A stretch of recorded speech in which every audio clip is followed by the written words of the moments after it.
and today this is probably going to be the most exciting guitar lesson so far because I'm going to teach you how to do a transition from C major to A minor.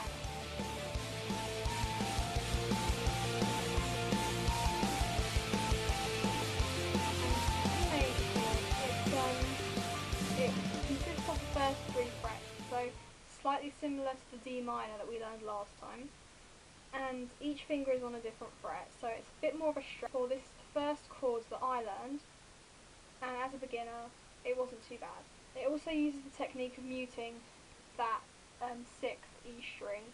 First fret, your first finger goes on the 2nd string, 2nd fret your 2nd finger goes on the 4th string, and then for the 5th string is the 3rd fret, which is your 3rd finger. So it's really not that bad, it just takes a bit of practice. And then I'll just remind you of the A minor.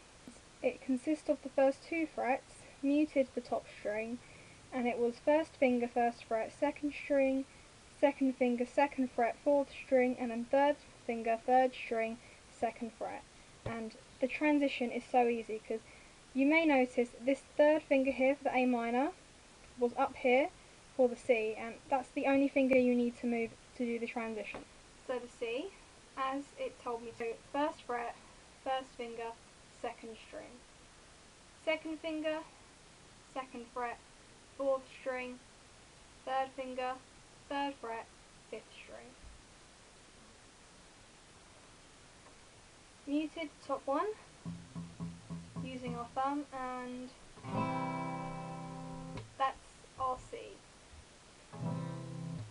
A minor, all we do is we take this 3rd finger here, this ring finger, and we move it from this 5th string on the 3rd fret to just under our middle finger on the 2nd fret. So it's now on the 3rd string off the 2nd fret, still muting the top string. A minor. So C, A minor. So you might be wondering, why have I taught you C to A minor and not the C minor? I'm going to show you a C minor and you can tell me if you want to learn it or not, because it's horrible. It's consists of the first 3 frets, but we miss out this fret completely and we have to mute 2 strings, both the E's, and it's very difficult, so I'm going to show it to you.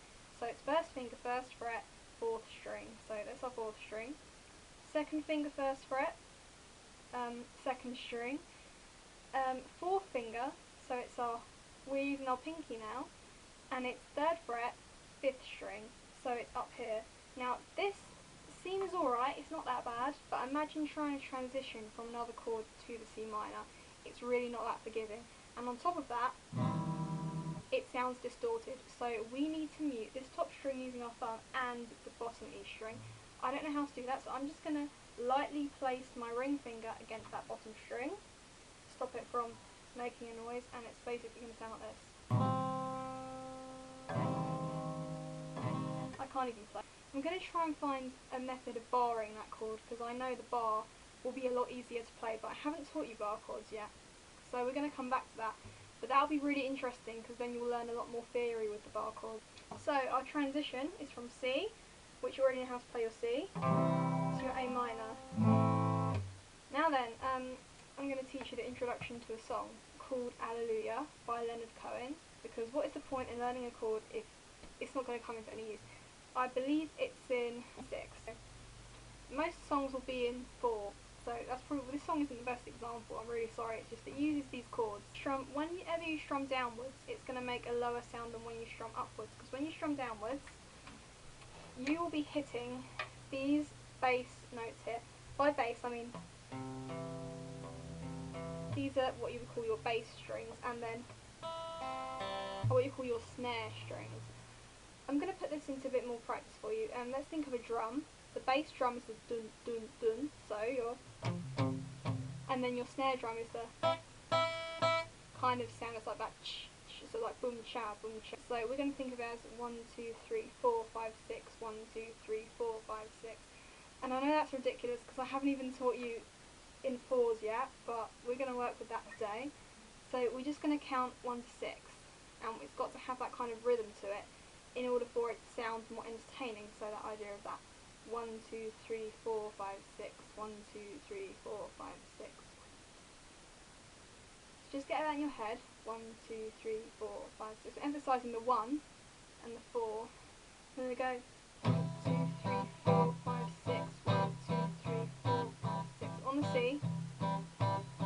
Now you may have noticed the technique I'm using is called a palm mute, and it's where if you're holding your plectrum correctly, just using these two fingers, you can then place your palm over the strings. I don't know if you can see that. I really hope you can. So when you play your strings, rather than it being like, you'll hear a, so it's a much more muted sound. And you just kind of have your palm here, and you play using just these two fingers, strumming. Now then we could play 6 normally, we just go 1, 2, 3, 4, 5, 6, 1, 2, 3, 4. But I think when you emphasise the 1 and the 4, it kind of gives it a bit more of life, so. Now I'm going to try the same thing with the A minor. So I'm going to move that finger.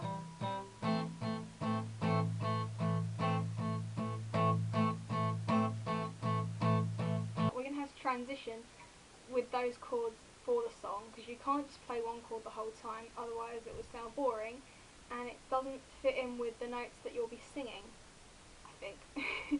So for the C and the A minor, so you go 1, 2, 3, 4, 5, 6, 1, 2, 3, 4. Then we change to A minor. 1, 2, 3, 4, 5, 6, 1, 2, 3, 4, 5, 6, 1, 2, 3.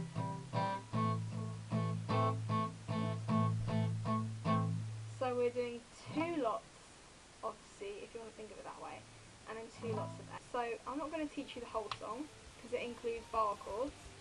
But that's the intro, so that's kind of just so you can put into practice something that you have learned. And I'm going to teach you some more interesting strumming patterns.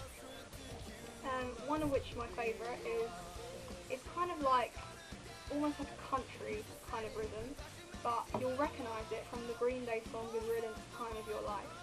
That is one of my favourite strumming patterns of all time. And yeah, I'll be able to teach that one to you sooner or later. I really hope this helped, and good luck.